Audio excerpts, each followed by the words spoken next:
Welcome to Commander Pat Alesia, Commander of the Nassau County American Legion, and we're on MalcolmPresents.com. Welcome, Pat. Thank you, Malcolm. It's great to be here again. And as we have the last several weeks, we now have a special guest. His name is Frank Sasiadec, who has been a friend of mine for over 40 years. He served on active duty for 4 years. And when discharged from active duty, he joined the New York Army National Guard and served for 20 years in the Guard, retired as a major. The last 7 years, he's been in the American Legion in post in the Bronx, a post called Silver Beach Post, 13, Silver Beach Post, which I believe is on the water, Frank? Yes. Okay. And it's post number 1371. So I'm honored to have Frank with us this evening. And what I'd like Frank to do is briefly talk about his active duty experiences. Take it away, Frank. Welcome aboard. Thank you for having me. It's a pleasure to be here. I enlisted in the Army in 1970 upon graduating college. And I Yes, which college? St. John's University. Okay. I then chose a school for satellite communications. It was a 27-week school conducted out of Fort Monmouth. And it was an excellent school. They taught you everything that you needed to know with regard to electricity, electronics, satellite communication, right on through the whole litany of what I would need to know, basically. Then my assignment was passed down to me, and I found myself going to Asmara, Ethiopia. Wow. Yes, it was a very good assignment, very unique. I was very fortunate. I had no idea what I was in store for. The place of installation of our satellite stations was right outside the city of Asmara, Ethiopia, which is on the plateau of a mountain, 11,000 feet up and 15 degrees off of the equator. Wow. It was 85 degrees every day, except for the rainy season. But the rainy season, the rain started at 4 o'clock every day and was over at 6 for about 3 months. Every day? Every day. Wow. Hey, guys, could you get a little closer together? Sure. And then That better? Yeah, much better. Thanks. now the city of Asmara, like I say, the station that we were in is Cagnew Station, right outside the city itself. And we had about 3,000 Army, Navy, Air Force, and their families combined within this compound. We had our own movie theater, post office, commissary, shops, and so forth, clubs. And from this, and of course, our different barracks. When we had to go on duty, we were transported via bus out to where the satellite terminals were installed. Each branch of the armed forces had their own satellite, including the CIA, who was at that time spying on Russia. This was 1970, 71.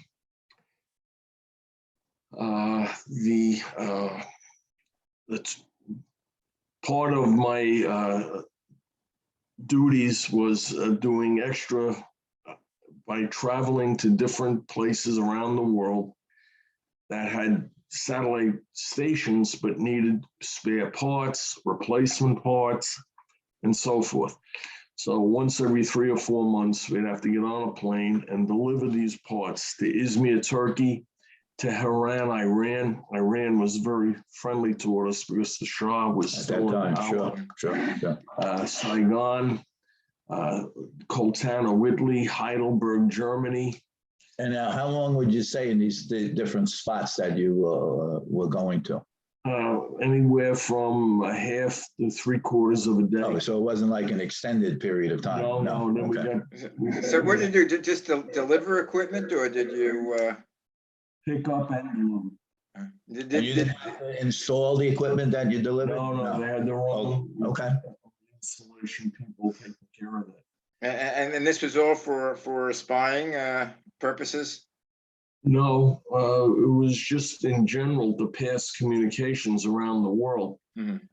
Because Vietnam was going hot and heavy at the time, and Yeah, 1970, yeah. the Pentagon, if you would need to pass communications very quickly for instructions, information, and so forth. So this was a crucial link to the whole scheme of things. While I was stationed in Ethiopia, I was fortunate enough to get to travel around that particular country and see some old historic sites. At the time I was there, the Emperor Haile Selassie was the Emperor of Ethiopia. He was the only leader in the world that could claim biblical lineage. He was the 264th direct descendant of Solomon and Sheba. I didn't meet him, but I stood in formation and he walked right in front of me, reviewing the troops when he visited Cagnew Station. He was very American, pro-American friendly. And the people in some factions within the province that I was part of in northern Ethiopia called Eritrea was opposed to him and opposed to us because they wanted their own independence. And they were independent now, aren't they, Eritrea? Yes, it's a separate country now. They finally won after a long period of time. So Was Haile Selassie part of the Falasha group? Because there was a whole group of Ethiopians that were Falashans, and they claimed to be part of the 7 lost tribes of Israel. And as a matter of fact, they were airlifted during the famine. They were airlifted to Israel. He might have, I'm not positive about that, but where I was stationed, the Coptic church was a Christian church, was predominant amongst the people. And they had some shrines that went back thousands of years, actually. I'm not sure what affiliation Haile Selassie had as far as his religion is concerned, but when the American forces left in 75, 76, soon after that, he was assassinated and the communists took over. The ELF continued to create problems in order to win their own independence. Mm-hmm. And after a while, they overthrew the communists. And now I believe it's a dictatorship. But the city of Asmara was built by the Italians after Mussolini invaded Ethiopia.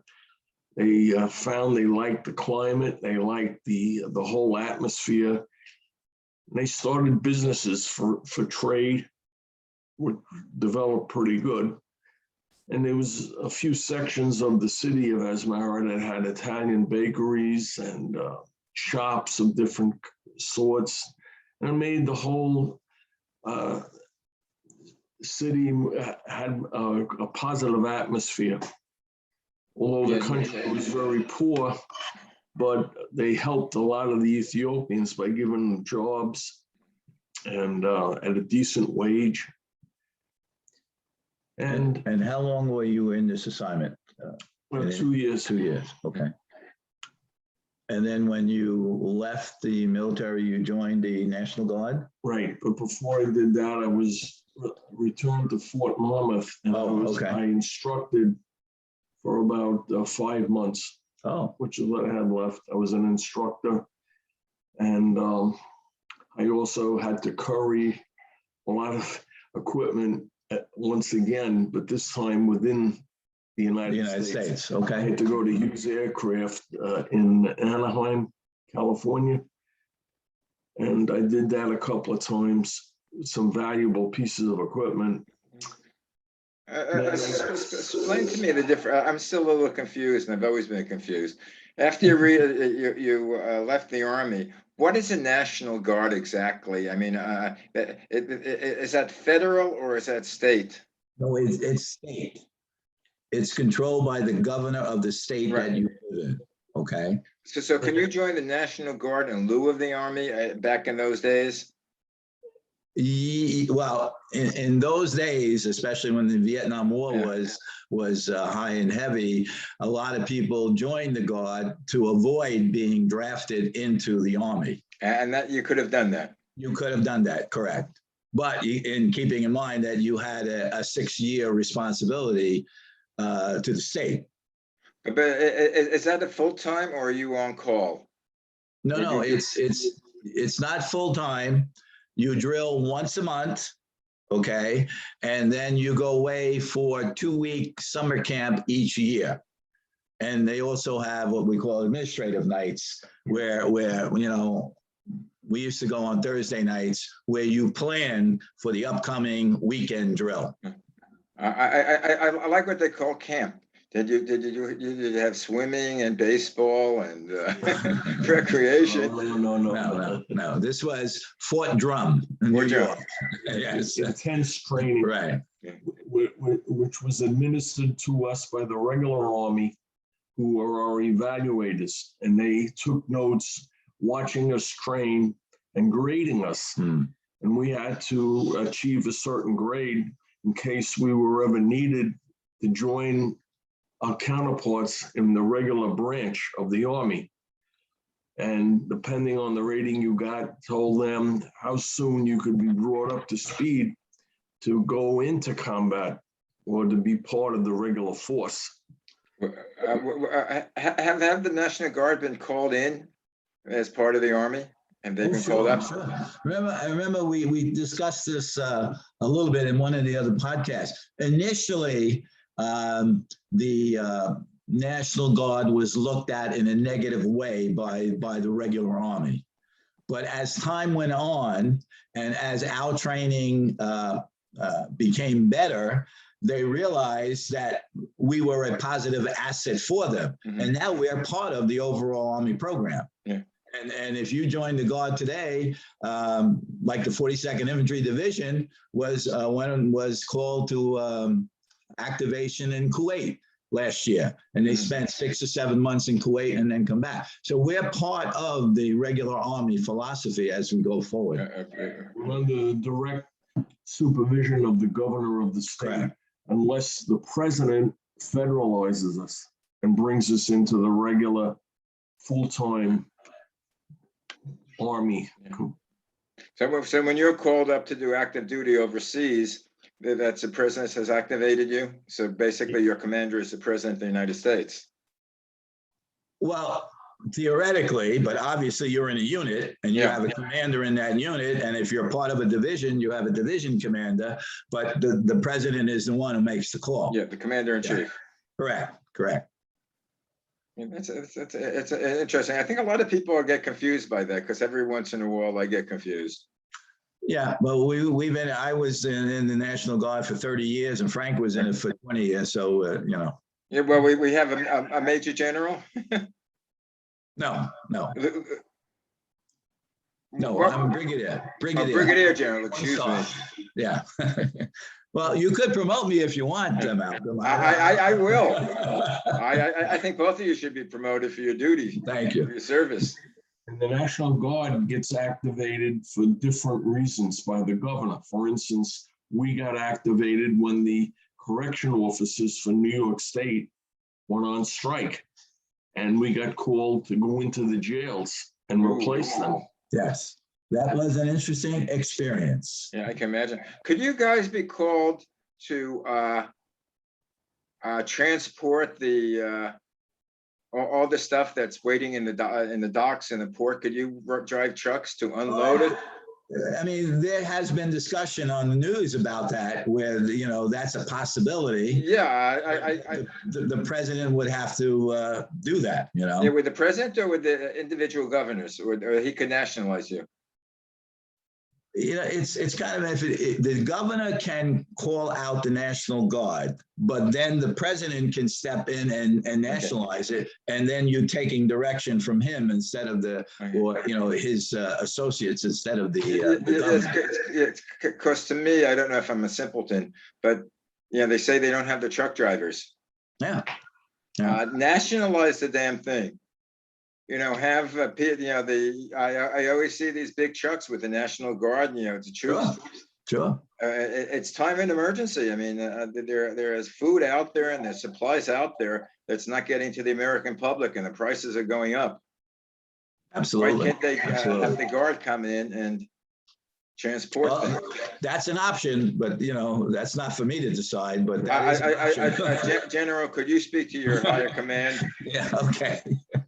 All right. Now, what do I want to do is kind of switch gears a little bit and ask Frank what motivated him to join the American Legion, and when was that? Yeah. It was 7 years ago. What motivated me was to have some association with the military, which I had a positive relationship with all these years. And a friend of mine was a member of a particular unit in the Bronx. I don't know if you're familiar with New York City and the various boroughs we have here. I'm a Brooklyn boy.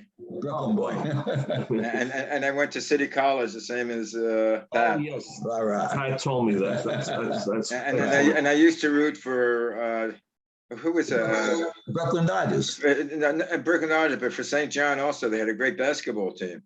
Oh yes, Yeah. yes. What was that? Joe Lapchuk? Yes.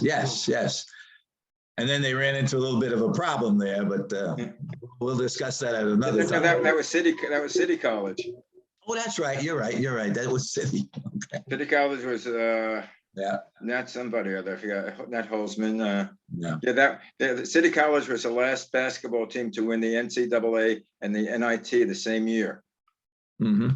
But because now they're not played the same year, but then again, half of the ball players were professional and didn't graduate high school. But that's beside. Yeah, We'll get that's into that. Yeah. But anyway, okay. So I joined at the urging of a friend, and he said, well, if you don't like this particular post, once you're in the American Legion, you can transfer to a post that's more to your liking. When I arrived at the post, they greeted me as a long lost brother and treated me very well. And I found that I liked the association. I also liked the things that we did for the community and for veterans at large with various parades and ceremonies and so forth. I found that uplifting, and the people in the community appreciated our presence, and it was a symbiotic relationship. We fed off one another, and I sort of enjoyed that, and I didn't expect it. And I'm still a member there, but unfortunately, a lot of the members are aging. So my position within there is jack of all trades.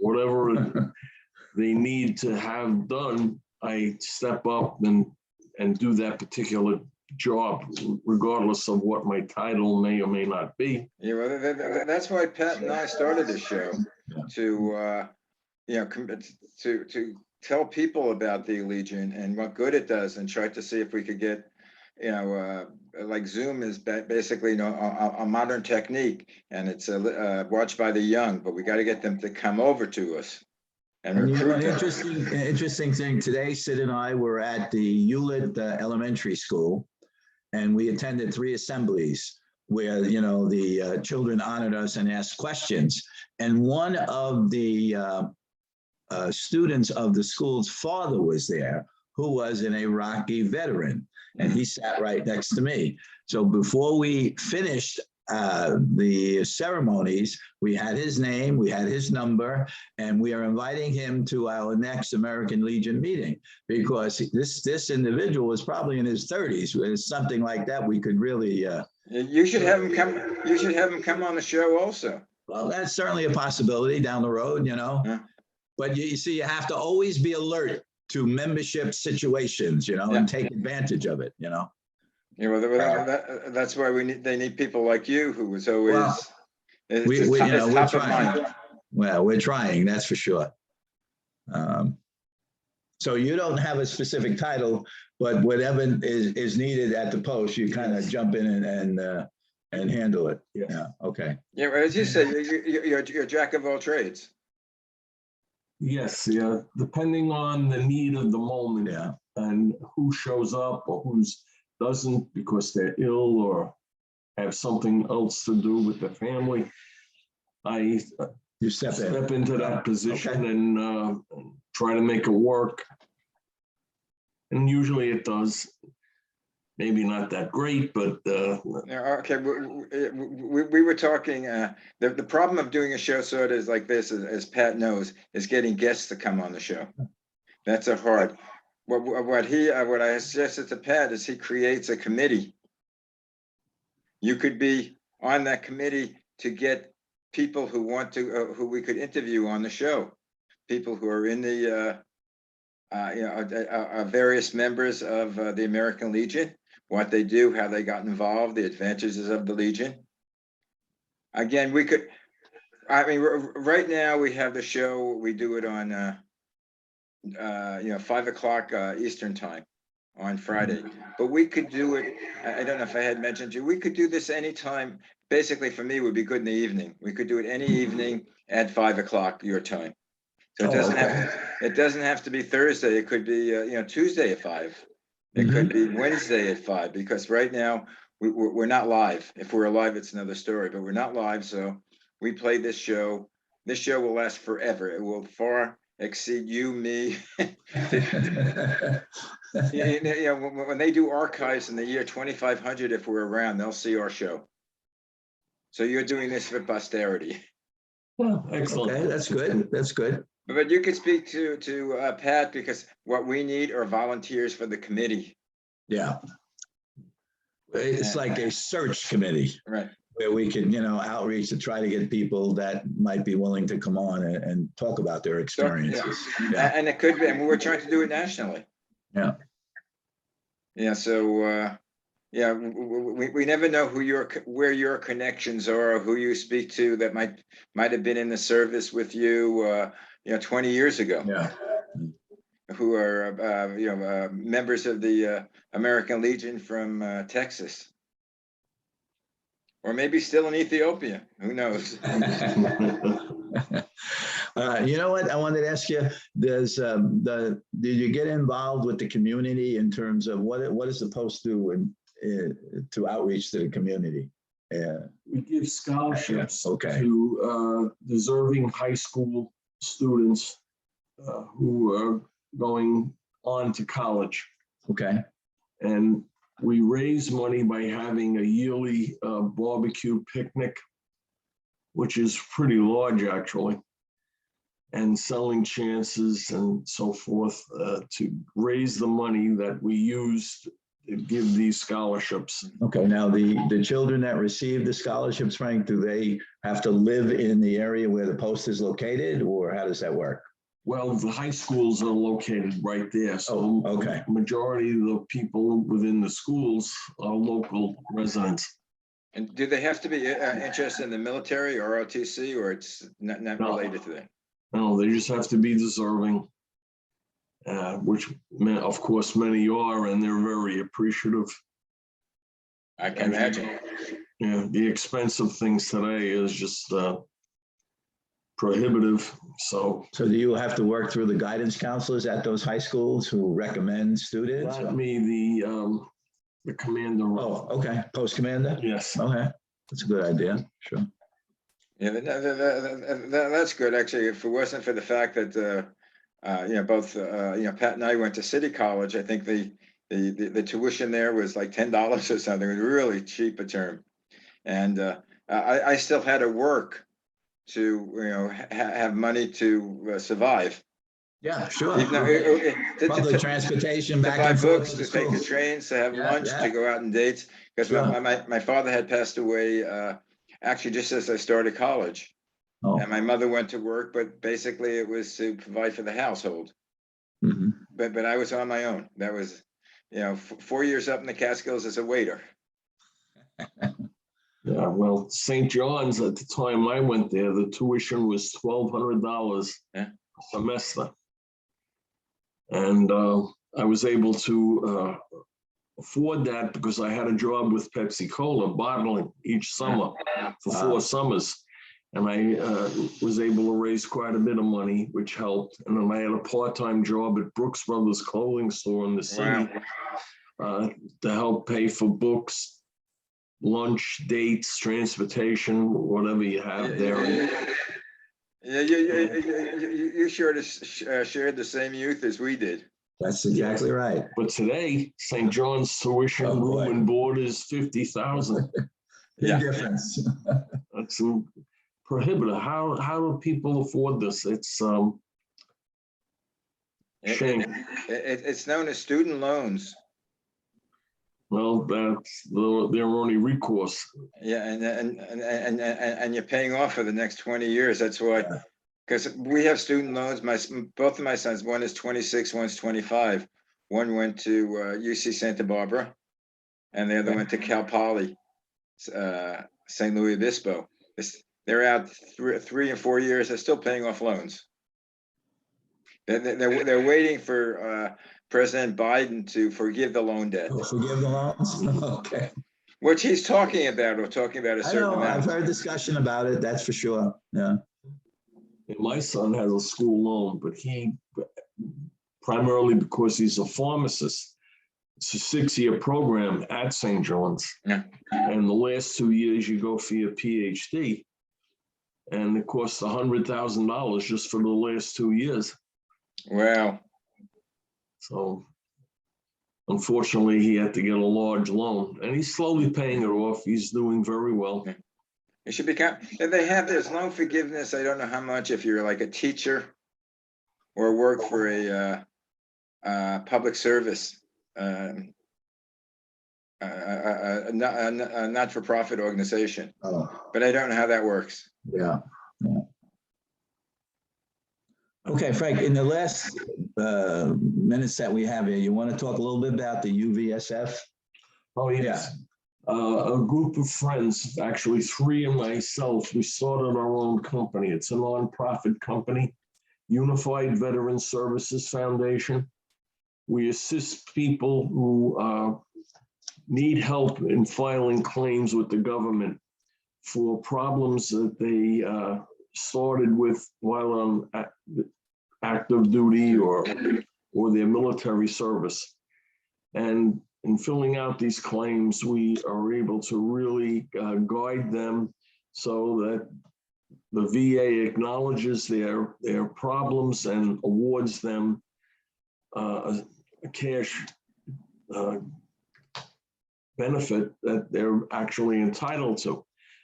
We handle many problems, Social Security problems, dealing with the veterans' benefits, and we handle homeless problems with veterans.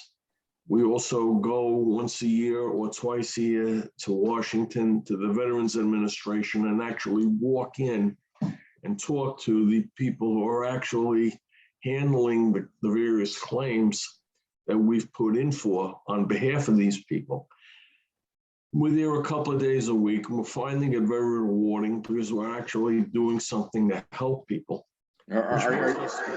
Makes us. Yeah. What happens, Malcolm, is that if you try to do this on your own, the paperwork will get you to the point where you say, that's it, I don't want to bother. But what this group does, it sits you down and it helps you prepare that paperwork so you have a fighting chance. Well, you're always reading horror stories about the VA and how, they're non-responsive to the veterans. Yes, well, if the paperwork is filled out wrong or it's incomplete, they return it. But the turnaround time between the initial submission and then back to the veteran, that takes 4 or 5 months of time. And this is unfair to the veteran, basically. And some of the people get discouraged and they just don't pursue it. But they're actually entitled by virtue of their given problem. And we do our best to help. Yeah, well, what you're entitled to and what you get access to are two different things. And as a matter of fact, there was just a story in the LA Times today about why are there so many veterans homeless? Yes, I didn't read the story, so I'm not sure the answer. The commander of our new company, he has an in with the city agencies that help the homeless veterans get lodging. Plus, we also know personally the person in charge of the Veterans Home in Washington, D.C., which is beautiful. Really, really, it's like a little city within a city. They have everything there. Veterans are comfortable, and it's marvelous. But the problem is it's in Washington, and a lot of veterans don't want to leave their neighborhood, so to say, to go there. And they have enough business with Washington. Right, but it's really, I wouldn't mind going there, to be honest with you. How would if the veterans were listening to the show, how would they get in contact with you? I was just going to say, if a veteran wanted to outreach. Sure. Yeah. You can call us for an appointment, whoever you would like to recommend. And we've helped veterans in South Carolina, Virginia, Pennsylvania. Do you have a website too? We have a website. So maybe why don't you let them? Yeah, okay. Our email, first of all, is uvsfny@gmail.com. Our phone number to call for appointments is 585-347-3117. Can you repeat that, please? 585-347-3117.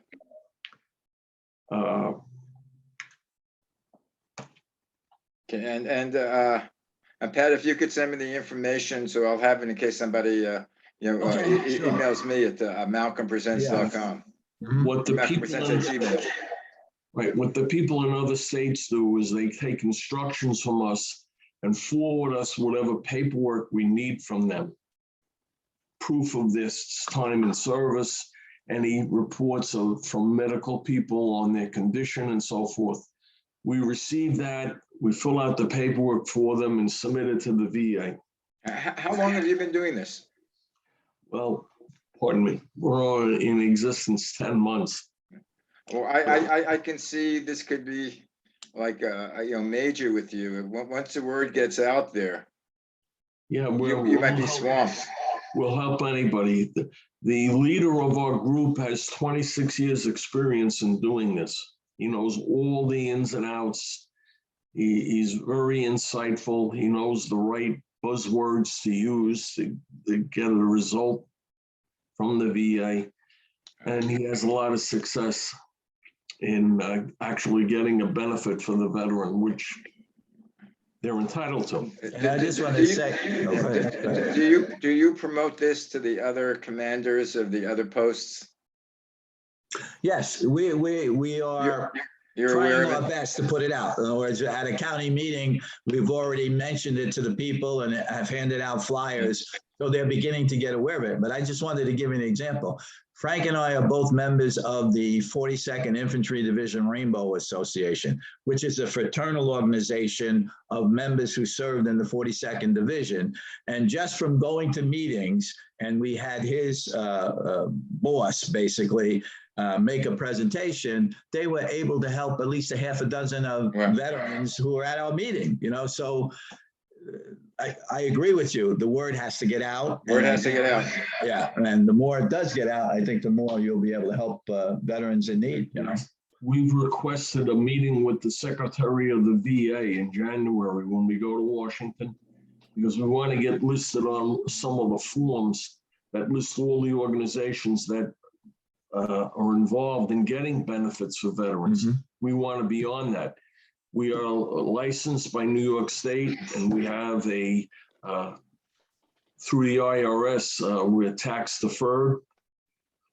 So in order to What is the name again of the organization? The Unified Veterans Services Foundation. Unified Veterans Veteran Services Service Foundation. Foundation. Okay. Malcolm, that's- I'll send you an email with the The info. phone number and the email address. Yeah, that sounds like a, but anyway, guys, I know we have a lot more to cover, but we don't have the time to cover it. Okay. It's a pleasure talking to you, sir. Yeah. Good luck to you. Good luck to you, and hopefully you'll join us again and let us know what's happening.